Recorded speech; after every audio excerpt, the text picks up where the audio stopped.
Well, there's Uncle Sam telling you to listen once again, and I think you should because I have some interesting things to tell you today. Uh, First of all,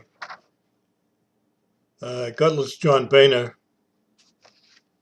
gave spendthrift Comrade Obama a blank check to spend as much money as he wants until March of next year.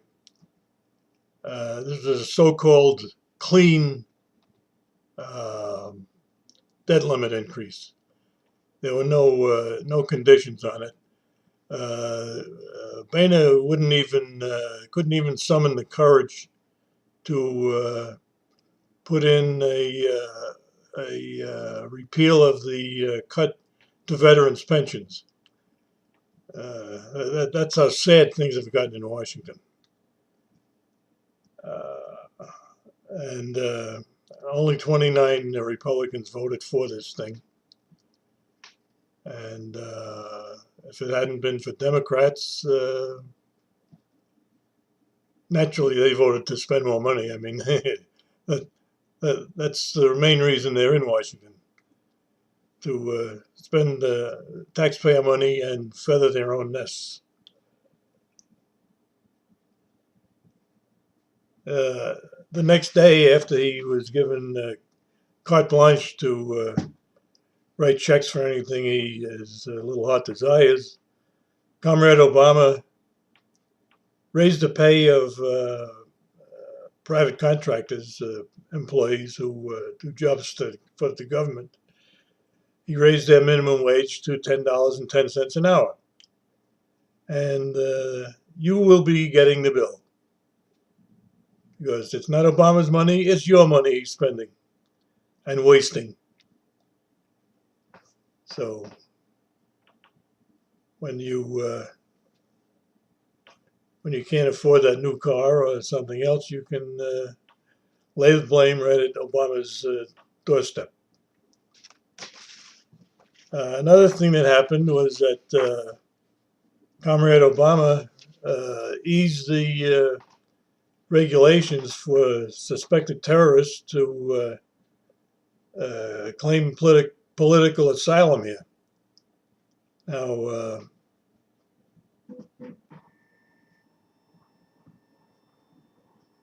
these people are known to have aided terrorists in one way or another, but if it's not too serious, they can claim political asylum here in the United States. Now, coincidentally, the next day, Hamid Karzai, the president of Afghanistan, announced that they were releasing 55 known terrorists who have American blood on their hands. They're releasing them from prison. Now, I'm just wondering how many of these known terrorists are going to wind up here in the United States because of these eased uh, entrance regulations. Now, don't be surprised if we start hearing loud explosions and blood running in the streets in a few months. Thank you, Comrade Obama. Another thing regarding Benghazi, a subcommittee of the House Armed Services Committee found that there was no stand down order given when when the people in Tripoli wanted to go to the aid of the people in Benghazi who were under siege by the terrorists. The reason given was that there weren't enough security personnel to safeguard both places. Of course, maybe there would have been if Hillary Clinton hadn't repeatedly denied requests for more security personnel. Uh, her gross incompetence directly led to the deaths of 4 Americans. And that's what difference it makes, Secretary Clinton. At the same time, there was a guided missile destroyer in Crete, which is 350 miles from Benghazi. They could have launched Tomahawk cruise missiles, which would have been over Benghazi in less than an hour. Even that wasn't done.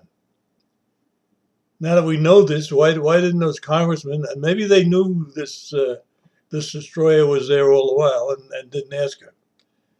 She so bamboozled them when she came up with that, what difference does it make, and started ranting like a maniac, that she completely cowed them, and they just dropped everything. They dropped the ball, frankly. So the call didn't come at 3 in the morning, Secretary Clinton. It came at 10 o'clock at night, and you still failed. You and your whole department. And the reason it was important and what difference it makes is the senator should have said, who was questioning you at the time, he should have said, because we want to avoid such gross incompetence as shown by you and your department if anything like this comes up in the future. Now, I understand that the State Department has a cadre of security personnel. I understand it's about. I've heard figures between 900 and 1,000 and 900 and 2,000. Using the higher number, that works out to about 10 security personnel for each of our diplomatic posts around the world. That's not enough. Clearly, it's not enough. Now, I think we should take that job away from the State Department. Obviously, they can't do it.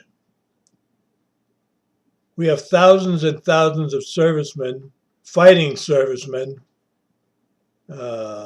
stationed in countries all around the world. I think there's 40,000 in Germany and 50,000 in South Korea. Let's withdraw. I mean, they'll never miss 1,000 people. That would be 2,000 from there, and I'm sure we can get 3,000 from a lot of other places that don't need them. We could have 5,000 people instead of 2,000, which would mean we'd have about 40 or 50 people to guard our embassies. They have a habit of, in fact, in Benghazi, there were some local militiamen who were supposed to be guarding the consulate, and as soon as the attack started, they disappeared. In fact, some of them may have joined the attack. I don't know. I can't say that for sure, but let's beef up the security at our embassies. Now, at the time, I heard or I read somewhere that just before the attack on the consulate in Benghazi happened, that additional security personnel had been assigned to the embassy in Berlin for some kind of a festival. Well, I mean, we all know that Berlin is a hotbed of terrorist activity, don't we? And they were really needed there. But anyway, the job of safeguarding our embassies is really the job of the host country. Now, Libya, just coming off a revolution to replace Muammar Gaddafi, was still in a state of turmoil. But if you remember a few years ago, there were demonstrations in front of our embassy in China, and the local authorities did very little to stop them. So let's get our own people out there. Let's safeguard our own embassies and not leave it up to anyone else.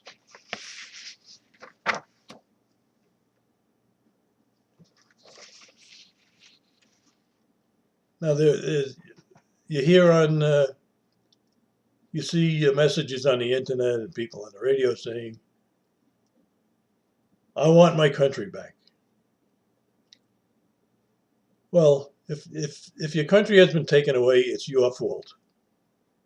You voted to keep these creeps in office, and these socialist, communist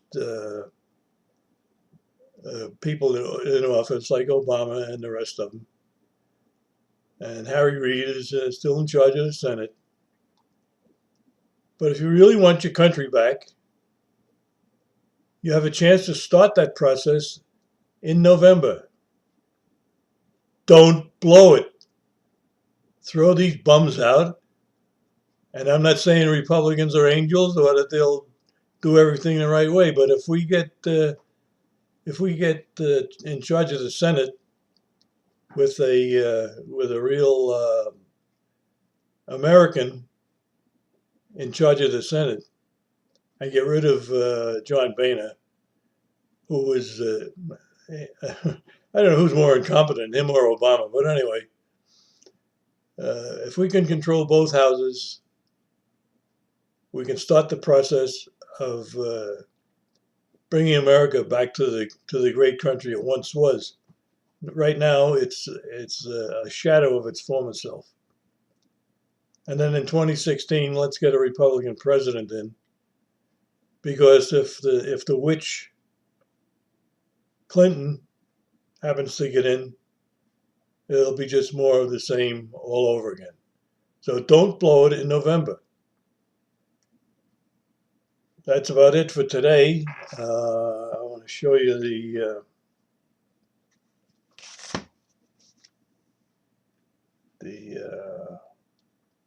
top one is how to. We'll show you how to get in touch with your representatives and senators. And the bottom one is my email if you want to contact me with any comments or anything like that. That's about it, but I'll be back because there is plenty to complain about. Thank you.